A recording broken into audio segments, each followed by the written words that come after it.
শুভ দুপুর বন্ধুরা, কেমন আছো সবাই? আশা করছি ভালো আছো। তো আমি দুপুরে রান্না বসিয়ে দিয়েছি, এতে ভাত বসিয়ে দিয়েছি, ভাত হতে থাকে এদিকে। আর ওদিকে আমি গিয়ে এখন লতা কাটবো। আজকে লতা রান্না করবো শুকনো মাছ দিয়ে। তো ভিডিওটা কিন্তু দুদিনের ভিডিও, দুদিন আগে ভিডিওটা আমি করেছিলাম, তো আজকে আপলোড করব ভিডিওটা। কতগুলো লতা নিয়ে বসেছি দেখো। আর এই লতাগুলো খেতে এত টেস্ট লাগে কি বলবো, খুব ভালো লাগে। কেনা লতা থেকে না এই লতাটা খেতে খুব ভালো লাগে।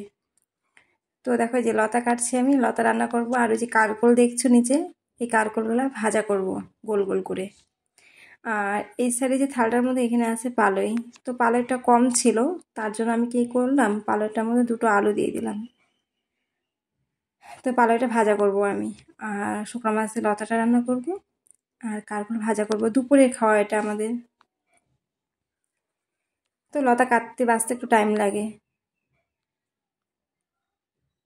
আমাদের এখানে জানো অনেক কচু গাছ, কারণ গ্রাম এলাকা না, শাক টাকটা একটু বেশি থাকে। কচু গাছ আছে, আর কচু গাছ যেখানে আছে সেখানে তো লতাটা আছেই। তো হয়ে গেছে, ওদিকে ভাত বসিয়ে দিয়ে এই ঘরে আসলাম, সবজি কাটছি এই ঘরে, কারণ ওই ঘরে আমি সবজি কাটতে পারবো না, প্রচুর গরম তো এই ঘরটা। তো এই ঘরে ঠান্ডা ঠান্ডা আর কি সবজি কাটলাম। তো এইদিকে দেখো ভাত হয়ে গেছে, ভাত নামিয়ে ফেলেছি। লতা হয়ে গেছে, লতার একটু ভাপ দিয়ে নামালাম। আর এখানে যে শুকনো মাছ আছে, মনমূলা শুকনো মাছ। এখানে আমি কি করেছি বলো তো, শুকনো মাছ 3টা এখানে না, মাঝখানে আমি আর কাটিনি শুকনো মাছটা। তো ভাবলাম মাছটা আর কি দিয়ে দেবো লতাটার মধ্যে।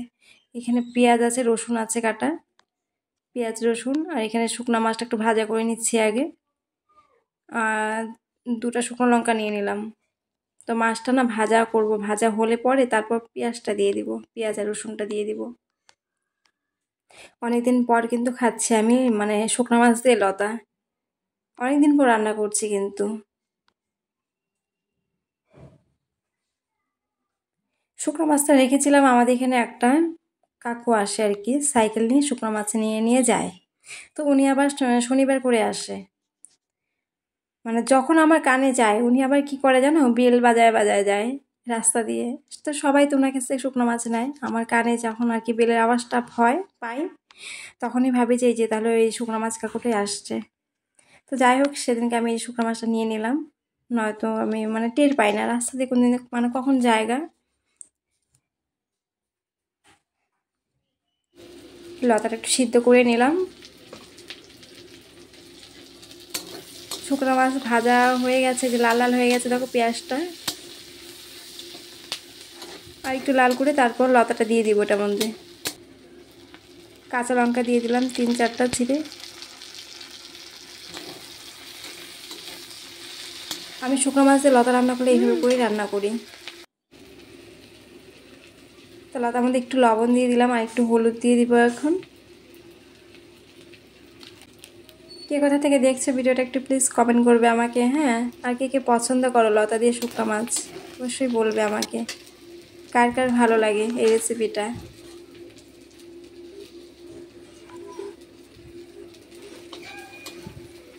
এখন বাজে 2টা।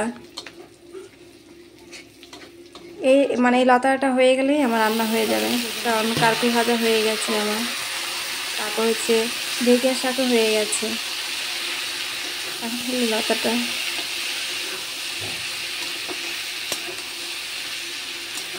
অল্প একটু শুকনো লঙ্কা গুঁড়া দিয়ে দিলাম, যেহেতু আমি কাঁচা লঙ্কাটা বাটাবাটি করি না।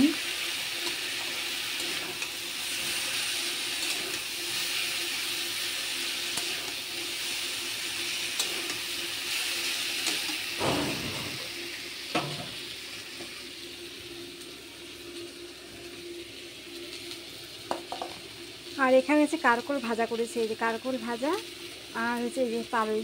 তো পালইটা না অল্প ছিল, আমি পরে এই যে আলু দিয়ে পালইটা ভাজা করলাম। তো হয়ে গেছে আমার রান্না। এদিকে রিজুকে ওর খাওয়া হয়ে গেছে। কারণ কি বলতো, যখন পালইটা ভাজা করি আমি, পালই মানে আমি ঢেঁড়স শাকটারে না পালই শাক বলি। আর কারকল ভাজা আর ঢেঁড়স শাক ভাজা দিয়ে রিজু আর কি, রিজুকে ভাত দিয়ে দিয়েছি। তো রিজুকে ভাত দিয়ে বললাম তুই খেতে থাক, কারণ ওর খেতে দেরি হয়। তোর খেতে খেতে মানে লতাটা আমার হয়ে যাবে। রিজুর খাওয়া হয়ে গেছে, এখন এই যে আমি স্নান করে বসলাম। তো আমি একবারে না সে বল্টুর ভাতটাও নিয়ে নিলাম, মানে থালের মধ্যে। আমি খেয়ে তারপর বল্টুকে, মানে বল্টু থালের মধ্যে দিব ভাতটা, কারণ বারবার আমার যেতে ইচ্ছা করছে না ওই ঘরে। তার জন্য ভাবলাম একবারে নিয়ে নিই।